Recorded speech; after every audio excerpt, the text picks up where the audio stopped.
Minister, I'm not going to ask you to read out the same reply again, so I'll go to my supplementary questions if that's okay with you, Lascan Cole, and it'll leave time for other members. So no meadow on.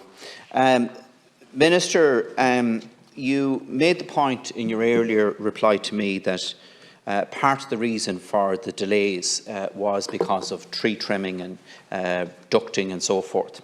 Now, as I've said to you, AIR achieved the targets to date, the single biggest subcontractor to National Broadband Ireland, who subcontracted out that work to the exact same subcontractors that are working for National Broadband Ireland. But the difference here was that AIR was working on existing infrastructure.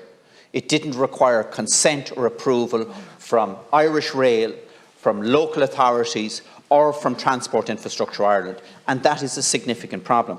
Now, Minister, why did it take 21 months after the signing of the contract for guidelines to be issued to local authorities to actually streamline the authorisation process? And Minister, we're told that there will be primary legislation to support those guidelines. When will we actually see that primary legislation? Thank you, Deputy. So I think, as I've said, I think there are very different circumstances to the rollout of the NBI fibre and to work that other organisations, maybe that AIR is doing to its own existing network. I think NBI is a new company coming into a market. They're trying to connect people who previously have not been connected. They have a lot of new works to be done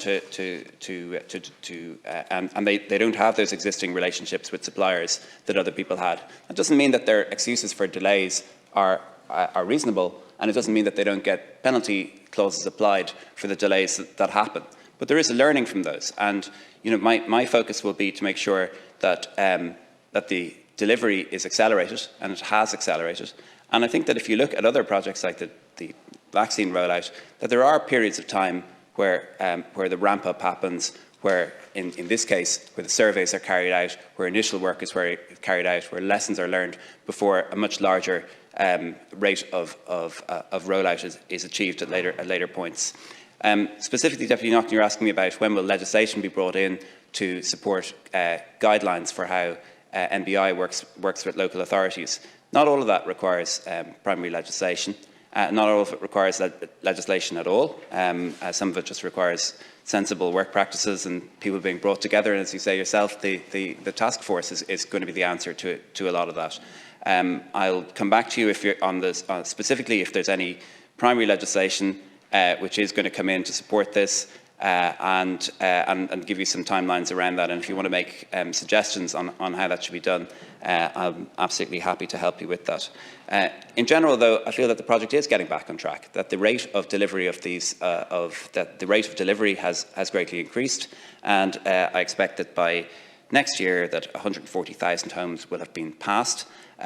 We are at the same time as delivering this. We're also making sure that we have a targeted campaign to encourage people to take it up, because just passing a house with fibre is not the same as them signing up and agreeing to take the connection. Thank you, Minister.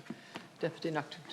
Minister, the problem is we haven't had that sensible cooperation over the last 24 months. Now, you're telling us here today that you expect that 140,000 homes will be passed by the end of next year. The budget documentation that we got a couple of weeks ago told us it will be 130,000.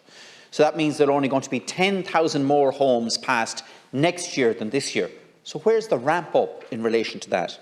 Minister, can I ask you one final question?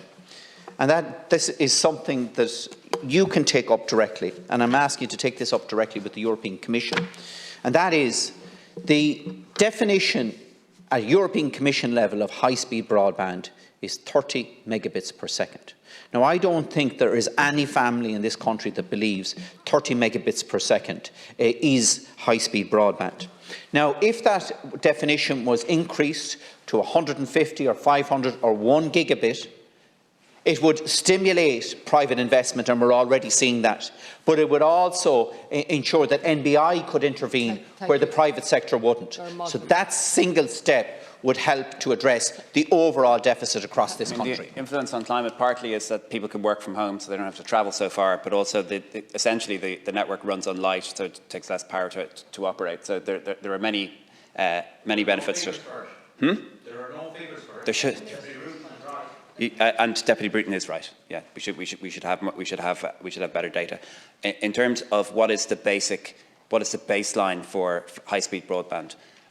There is a target being developed in the EU at the moment for gigabit broadband by 2030. I don't know if you're familiar with that. I think there probably should be something intermediate to that, but that's what people are heading towards. And every country has some version of.